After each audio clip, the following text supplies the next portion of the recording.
Hello, good afternoon sa inyong lahat. Ito po si Baby Rhea May na may sakit po na hindi po maibuka yung bibig niya.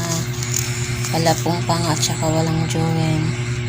Kailangan po niya ng tulong ninyo para po sa kailangan niya araw-araw.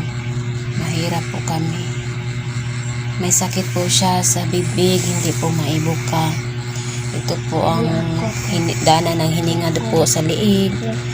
Dito po ang dana ng pagkain sa tubo niya, diretso sa tinae. Sana po may mabuting puso na handang tumulong kang Baby Rhea May. Kahit kunting tulong lang, malaki na po yung bagay para kay Baby Rhea May. 7 years old na po yung anak ko. Hindi po mo lumalaki kasi hindi makain ng maayos. Gatas lang po ang kinakain niya.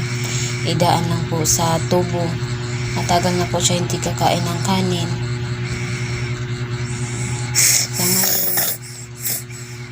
Sa tubo lang po siya kumakain. Hindi po maibuka yung bibig. Ang tawag po sa sakit niya kay temporal joint po ang tawag sa sakit niya. Kailangan po siya operahan. Sana po may mabuting puso na handang tumulong kay Baby Rhea. Kahit kunting tulong lang, pakishare po ninyo at like po ninyo.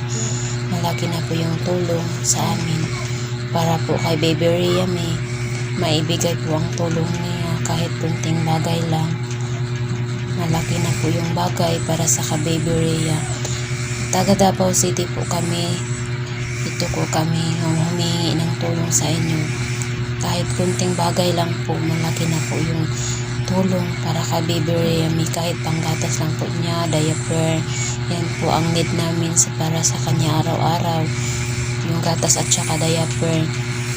7 years old na po yung anak ko. Kunting hindi po siya lumalaki kahit may sakit po siya na hindi kumakain ng kanin. Gatas lang po ang kinakain na. Idaan po dito sa tubo niya at saka dito po ang hininga niya sa liig. Sana po may makatulong po para kay Baby Rhea. Kahit kunting bagay lang po, malaki na po para sa amin yan. Panginoon lang ang bahala sa inyo kung makatulong kayo kay Baby Rhea. Wala na po kami mapupuntahan. Sobrang hirap po sa pandemic ngayon. Hindi ko alam kung saan kami lalapit. Sobrang hirap po namin. Hindi po yung anak ko.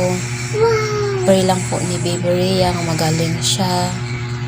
Magaling ang pong katawan niya at saka malusog. Ito po yung kalagayan ng anak ko ngayon. Hindi po maibuka yung bibig. Hindi po siya makasakita sa kanyang kalagayan.